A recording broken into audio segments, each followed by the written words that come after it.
Here to talk a little bit about how we work with clients and some success stories and case studies we have of building the AI strategy.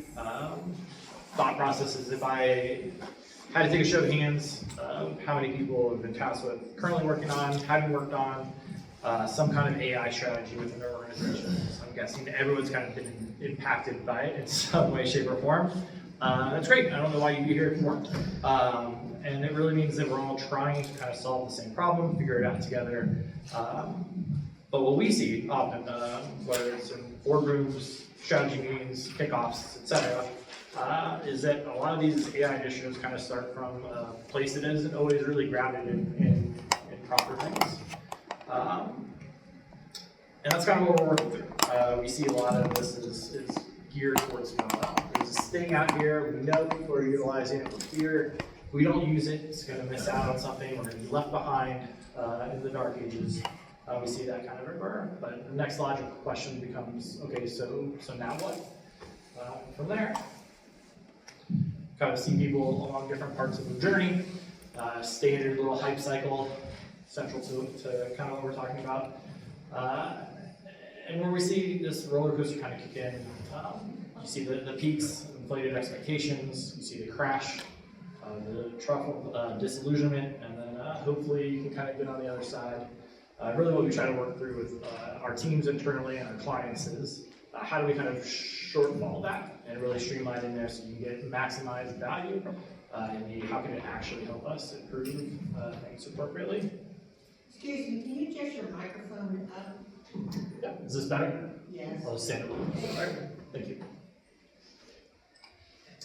Yeah, without that strategy focus, often it'll kind of feel like it's just another AI first kind of talk. Very little measurable success, very little kind of on the shelf. It's kind of a shiny new thing, but fairly shallow and what we expect. We believe the problem isn't that AI doesn't work, it's the problem is how we decide to approach it. And we want to really try to change how people look at AI. From a product perspective, what that really means is we look at this as an IT project sometimes, it kind of gets punted over to IT to solve the security, the accessibility, the IP, any of those kind of things. Yes, there's a lot of technical aspects to any kind of technological advancement like AI, but really what we want to do to solve problems is to kind of work from a problem-first mentality, is central to a product mindset, and kind of start there.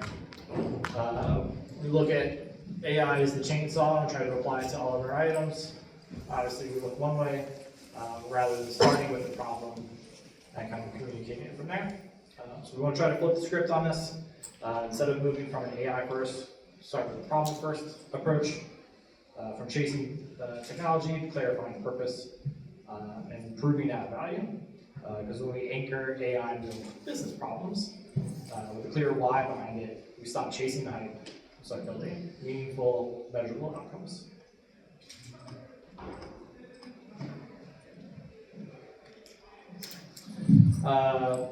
So from our side, we all agree the goal isn't just to do AI, but to solve something valuable with it. The natural question becomes, how do we actually get there? Problem first sounds simple, but we're going to try to walk through real-life examples of what that looks like, how do we incorporate it into our lives, and go from there. Often AI discussions will start with a technology demo, someone saying we use ChatGPT for this, or we should automate this, or move in this direction. But as a product thinker, we try to flip that script. Start by asking what are the business problems you're trying to solve, who experiences this pain, how often, what are the key personas, what is the value proposition here, and what is the impact if we fix this? Dollars, hours, satisfaction, change management, people's lives, those kind of things. In general, AI should never be a starting point. It should be an enabler that allows us to better understand the problem.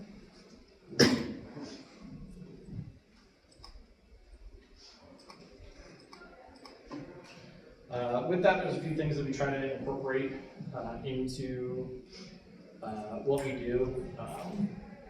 iterative approaches allow us to fail fast. One of the greatest aspects of AI is that you can now iterate at speeds much faster than you ever could before. So we often utilize an AI kind of OODA loop approach to a lot of things we do.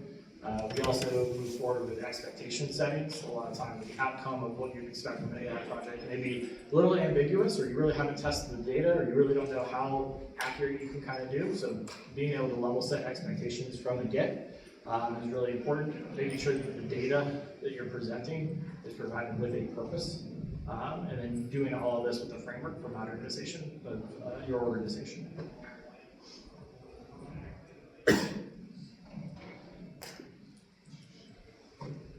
At a high level, what this means is, I like to call it being bilingual, bilingual, so it's the business and the information kind of combining together and being able to speak both sides of that language. So a lot of times this will get punted over into a technical implementation and slowly kind of work through that silo.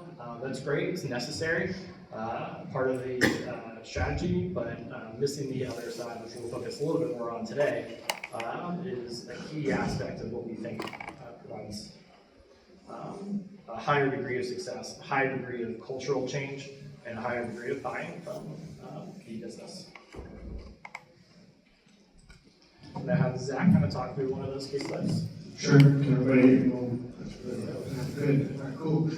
So, like John said, we're going to talk about one main use case, talk through a few other use cases of some of the things we've done with our clients, implementing AI into their business processes and how we took a product mindset to that. So we're really trying to follow that left side of the Venn diagram there, focusing on the business problem rather than the technical, and saying, hey, this AI solution or this ML solution or this LLM should fix the problems that they have. So we really took this from a 5-step approach. Understanding the business needs, defining differentiated value, aligning on those strategic goals, ensuring that stakeholders have their voice and making sure that the outcomes benefit them, and then crafting a compelling narrative so that way you can implement that change, implement that product, implement AI or whatever solution you decide to bring in across the business.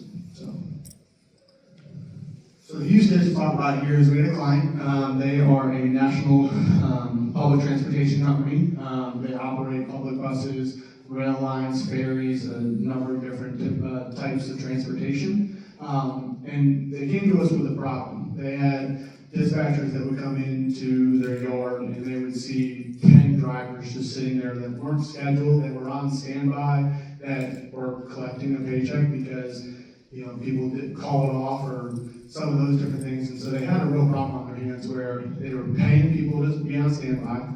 If they had too many people on standby, or too less of people on standby, then they were paying people for overtime. So they really couldn't predict when people were going to call off. You can kind of predict around holidays or over the summer that people are going to call off, or people are not going to show up because of July 4th or Christmas time or any of those things.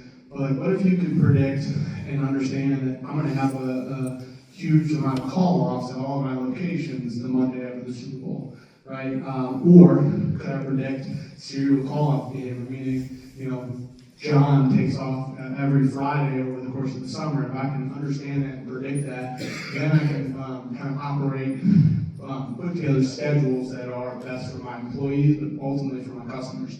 And then in the same breath, you can also understand the average length of somebody in the role. In this industry, a lot of times they're trying to onboard operators. Those operators get onboarded, they work for a few weeks, maybe a month or so, and then they just don't show up out of nowhere. So if you can kind of understand that helps the HR team, the teams on site, to actually be able to be proactive in some of the hiring and some of those things. And really the biggest bottom line for them, especially, other than cost, is their consumers. If you ever taken a public bus, you expect that public bus is going to be there that scheduled day and that next day. If drivers aren't showing up, the company has a real big problem on their hands.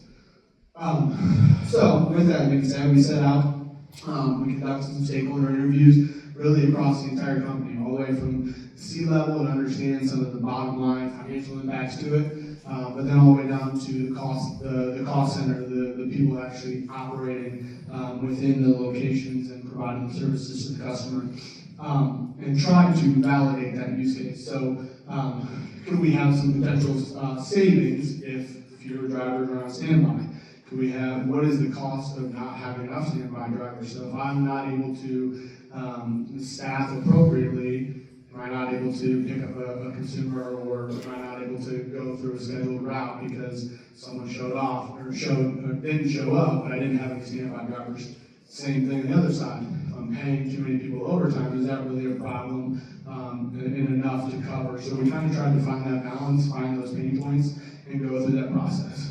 And one thing you'll notice here, and I'm actually about to get into it, is we haven't talked about the solution yet to figure that out. We've tried to stay in that problem space, and ultimately we decided on an AI solution, but we didn't immediately just say, hey, we should use some Gen AI solution for this, or we should use some ML model for this, or should we go and look at the Excels that they're capturing a lot of this data in and try and maybe come up with some calculations and things to give them some information.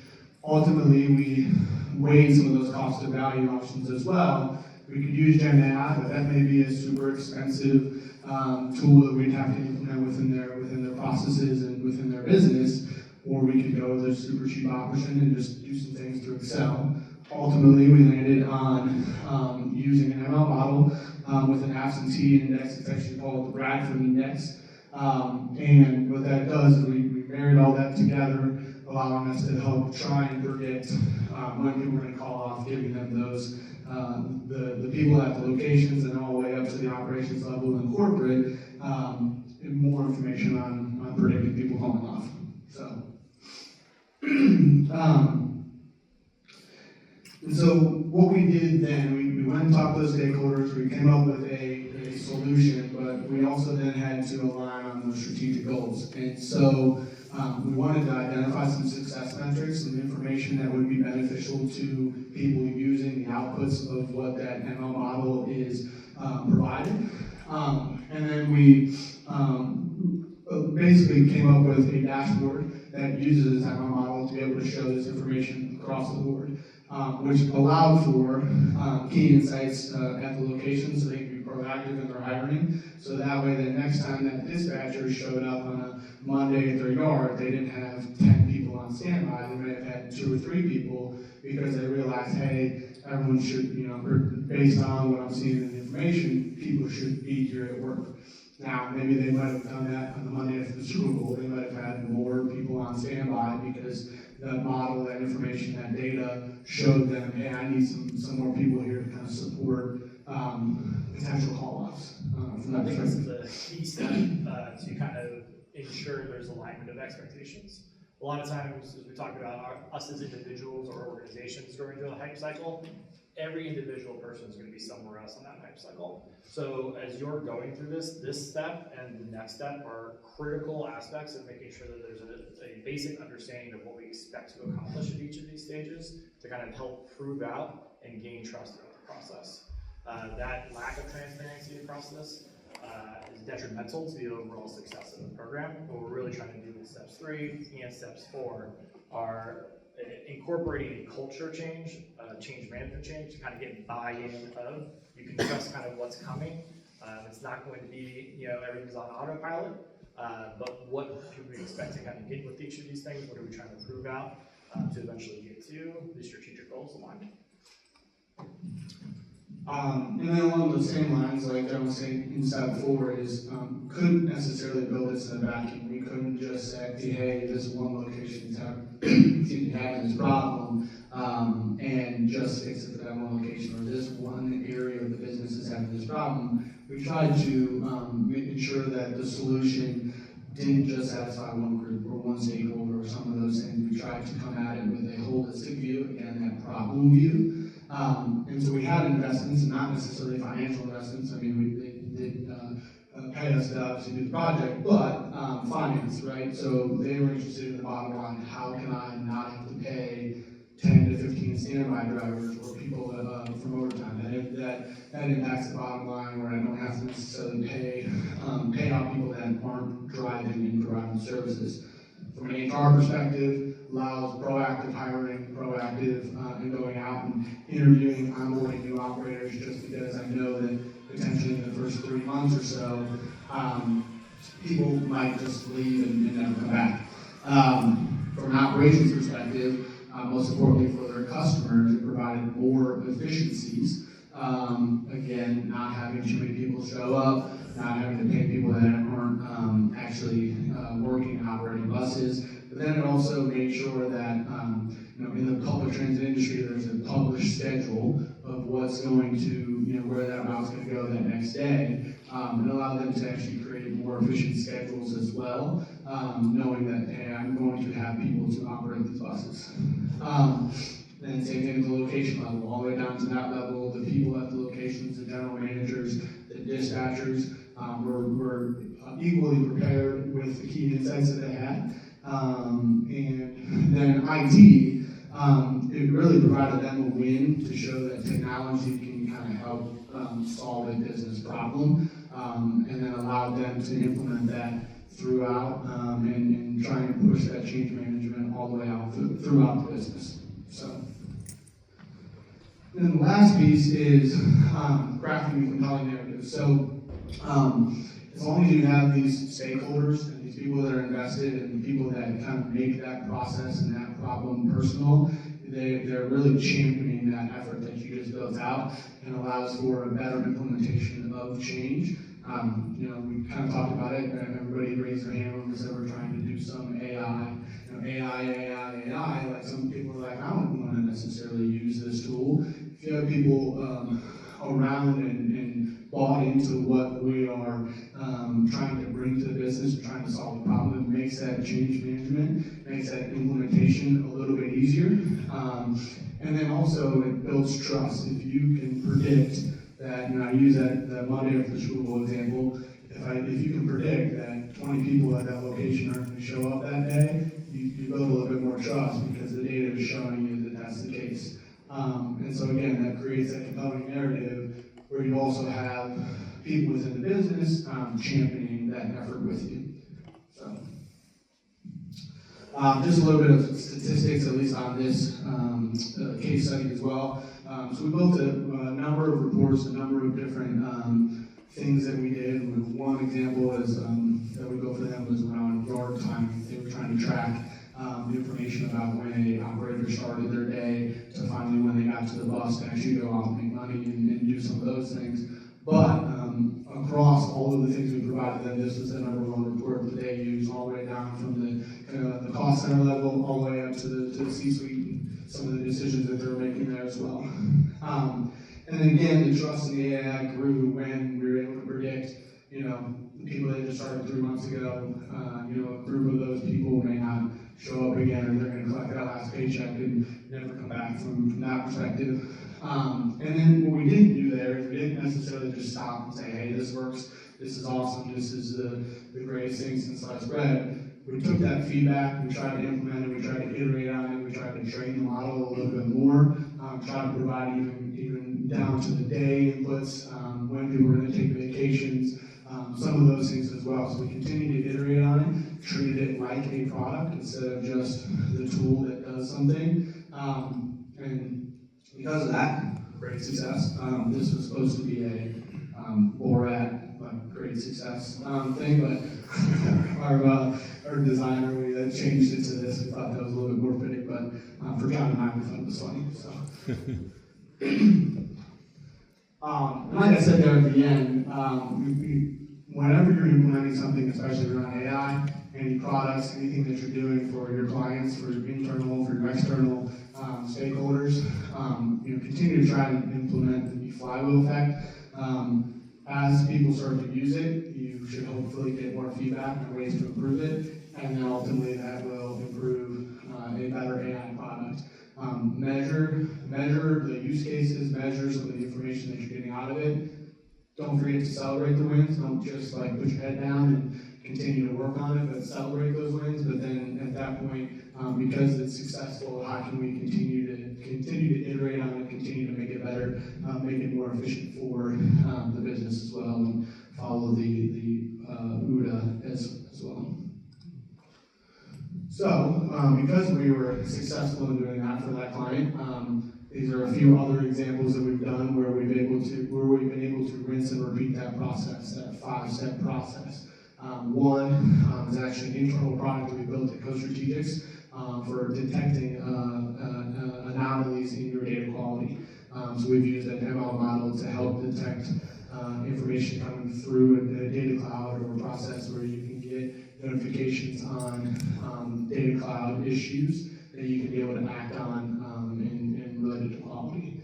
We've done some fuzzy brand matching for a large retail grocery store, as well as some other brands as well. And then the same large grocery store, retail store, we did some product image flagging with that, using an ML model as well to identify pictures that are coming through on their products and making sure that the pictures that are coming through that are going out to the marketplace are the correct pictures, and they're flagging and looking at that information so some random picture that somebody sends into the marketplace doesn't just show up on the website. So we've done a number of these different projects, and they've all worked again because we've kind of followed that problem, not necessarily just using that ML model or that LLM or that Gen AI tool just as the tool itself, but really focusing on the problem and trying to drive that business value.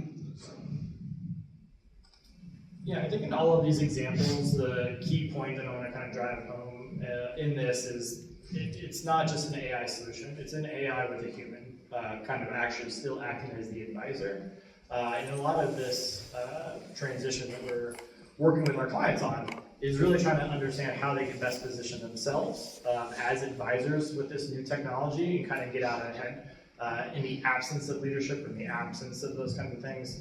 I think I gave a speech on data clouds maybe 7 years ago, and it was, if you don't have an accessible data strategy, you're going to end up with a situation where you have all of these disparate, incorrect, validated, or invalidated data sources in Excel. You have the Excel database that comes through. And I think AI is very similar. If we don't get out ahead and have a strategic understanding of how we can utilize them within our organizations or within the products we give to our customers, we're going to end up with similar kinds of situations. So what does this mean? Twice. Obviously, there's always the concern of AI is going to take my job. I'm confident that it's going to be true to some aspects of the job market and those kind of things. What I try to ascribe to is this quote, which is, I think, a little bit more practical, what we can kind of do about it, which is AI is not going to necessarily take your job, but the person who knows AI is. So it's our job to kind of empower ourselves to be more effective and more efficient for our coworkers and for our clients, to be able to do more with less from that perspective. So the whole idea of this is AI as a tool. The disruption is what you can do with it, or what you choose to do with it. So it's not going to be running in autopilot mode. It's always a human kind of still responsible for that. I think you see that. I really like Microsoft's branding, which is probably the first time I've ever said that. But it's a co-pilot, it's not a pilot. And I think just taking that to heart is really important for how you think about what you do with AI personally, professionally, or how you integrate AI into products, which is one of the things we do. The world is all full of poor implementations. Lawyers use ChatGPT to make up case studies and law cases. Zillow had to pull back after millions of dollars worth of losses for letting AI go out a little bit too far in buying and selling assets without fully taking into consideration market volatility. You'll find those examples where you're not really fully centered on who you're actually doing the solution for and what the value is that they're trying to get out of it. From my side, I always really like this diagram. I've used it a few times, where AI kind of fits, where AI doesn't fit as well. We don't really want to necessarily making fully decisions, but from a standpoint of where there's order in our lives and there's chaos in our lives, and how much time we spend sitting on the bottom rungs of that kind of human experience of the work that we do, how do we find ways to flip our work pyramid? If I can find opportunities across my day-to-day or across users and clients day-to-day to be able to make it so that they're not sitting there, triaging how many standby people may show up today, or how many people are going to call off, or how many routes, for a school bus, are going to be impacted by, the Monday after the Super Bowl hangover, and I can allow some insights to kind of predict things more effectively for me. I'm now not in firefight mode, and now I can do these kind of things. I still need to be there. Somebody still needs to drive the bus and do those kind of things, but now I can be a little bit more proactive and predictive about what's coming from some of those things. I'm still solving and discovering the next problem.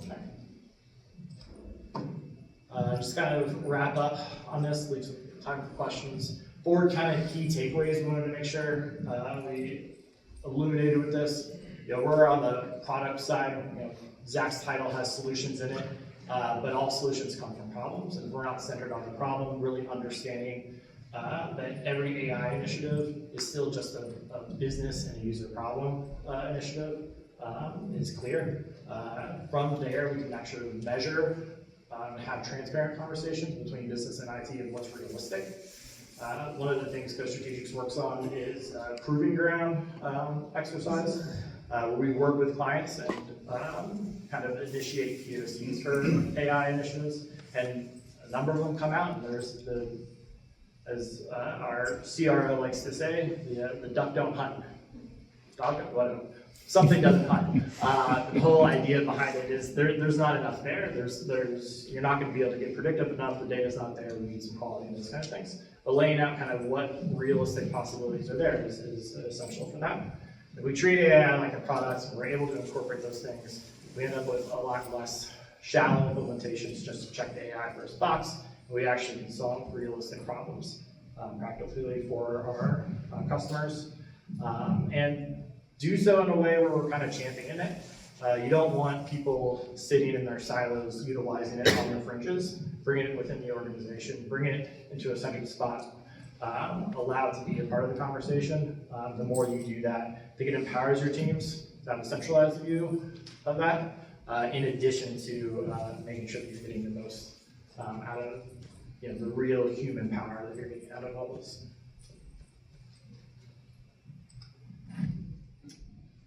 Take this last slide. This is just a little bit about Go Strategics.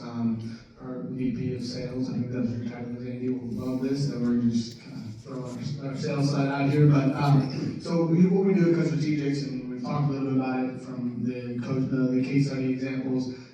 We're a strategy-led digital and data services organization.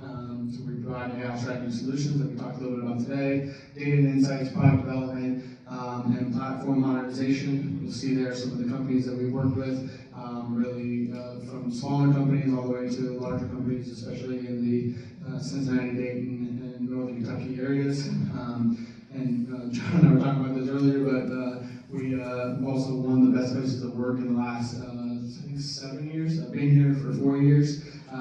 So if anybody's interested, come talk to us. We're going to be the best place to work with you as well.